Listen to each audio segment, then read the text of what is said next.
yi nga xamante ne dañ leen a jàpp. ah voilà parlons de ça. waaw parce que xam nga bi yëf yi amee jàppoon nañ ñu bëri. mais am na une bonne centaine, partie waaw une bonne partie bàyyi nañ leen mais am na ñoo xam dañ leen fëttee yóbbu leen instruction parce que ñooñu dañu jàpp ne ñoom dañu defoon benn genre réseau organisé pour am ay bâtiments yu nekk foofu ay infrastructures yoo xam ne nii dañ ko jaxatee et loolu dafay firndeel thèse yi ma doon wax fii c'est de l'instrumentalisation des étudiants parce que pour l'instant enquête bi dañ koy gën a xóotal loolu moo tax ñu dem instruction parce que il faut qu'on sache si réellement derrière ces étudiants ndax dafa am ñoo xamante y a la main invisible dont je parlais ci émission bii weesu et loolu damay firndeel la Sonko doon wax keroog gi ngi neew en disant que xam nañ ce qui est en train de se passer mais ñi nga xamante ne ñoom ñooy instrumentaliser étudiants yi nañ ko bàyyi donc ce qui signifie que y avait déjà une information bu Sonko joxe noonu peut-être ñenn ñi bàyyi wuñ ci woon xel et soo xoolee malheureusement c'est le lendemain ou bien le surlendemain ci la jëye yi am léegi nag li tax tey étudiants yooyu ñu téye leen parce que jàpp nañ ne lañ doon jëf du jëfinu étudiant bu doon dañuy yemoon par exemple ci sànnante xeer ak policiers yi je crois que bu doon loolu bàyyi nañ leen mais dañu dem au-delà parce que ñooñu dañoo amoon yeneen intention léegi nag ñu dem instruction ñuy xool ndax am na ñoo xam ne ñi ngi seen ginnaaw ndax am na ñoo xam ne nekkuñu seen ginnaaw loolu moo tax ñu dem instruction mais li wóote woon daal mooy affaire bi moom complexe na te xam nga waxoon naa fii ay jamono ma ne leen waaw am na étudiants yoo xamante ne nii dañu doon waaj a taal office du bac waxoon naa ko fii foo ko tegoon te boo deful ndànk ña nga xamante ne parce que non on avait les informations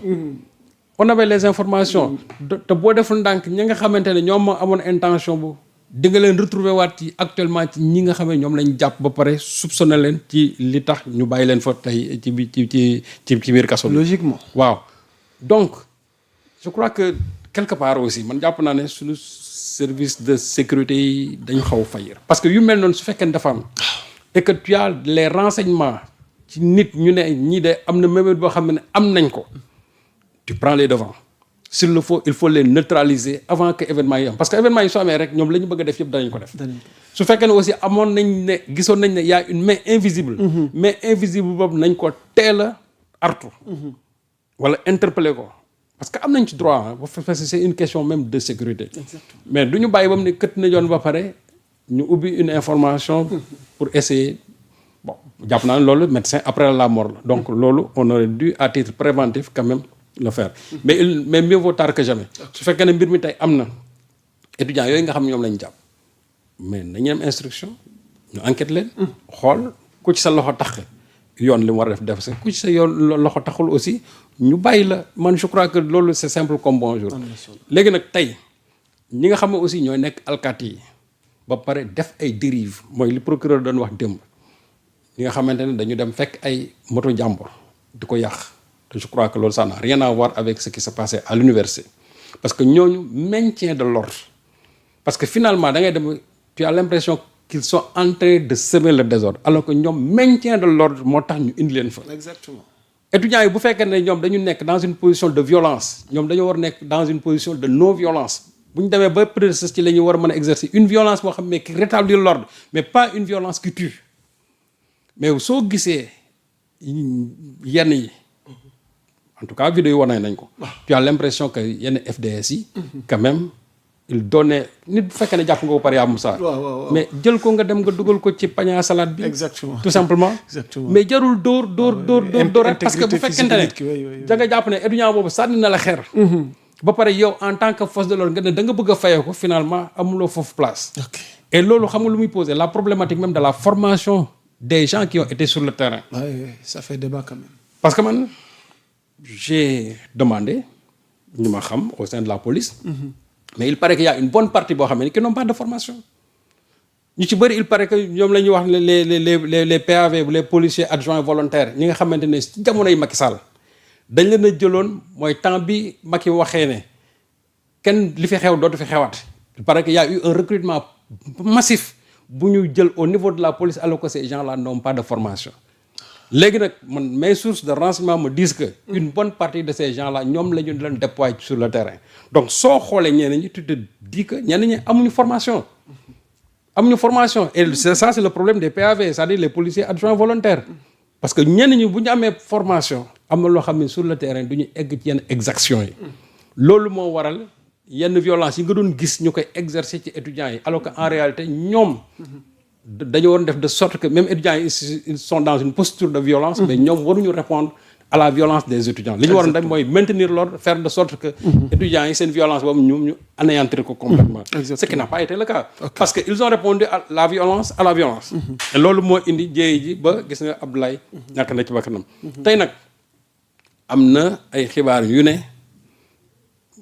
ay kilifa police ñu ngi leen di commencer déjà on nous parle du commissaire le commissaire du point E waaw et les 3 chargés de commandement sur le terrain ont été relevés de leur léegi nag man dama bëgg a ñëw ci commissaire point E parce que aussi man bala may def dara tout yaamu saa damay laaj miin nañ ko ci waaw commissaire point E waaw lan moo xew sëñ Saliou il paraît que moom il n'était pas sur le théâtre des opérations il paraît que moom il était en mission aux États-Unis léegi bi mu ñëwee fekk na affaire yi am ba pare donc moom mission la ko fekkoon États-Unis mu leer mais lui c'est le commissaire bien sûr du point E te waa point E yooyu ñuy wax ñoom bariwuñ foon ay éléments renseignement pris ñoom 8 éléments lañ fa amoon ci li nga gis yëpp waa point E 8 éléments lañ fa amoon ñi nga xam ne la majorité des éléments c'était composé des GMI de Thiès et des GMI de Dakar plus aussi waa BIP ñooñu c'est-à-dire c'était l'essentiel des troupes yi nga xamante ne ñoom ñoo nekkoon foofu donc ñu doon dugg soo xoolee c'est des gens du GMI ñoom ñoo doon dugg ci biir mais les éléments du point E ñoom ils étaient là-bas mais ñoom ils n'ont pas franchi le portail de l'université et ils n'avaient que 8 éléments là-bas donc li ma xaw a jaaxal mooy comment se fait-il qu'un commissaire qui était en mission aux États-Unis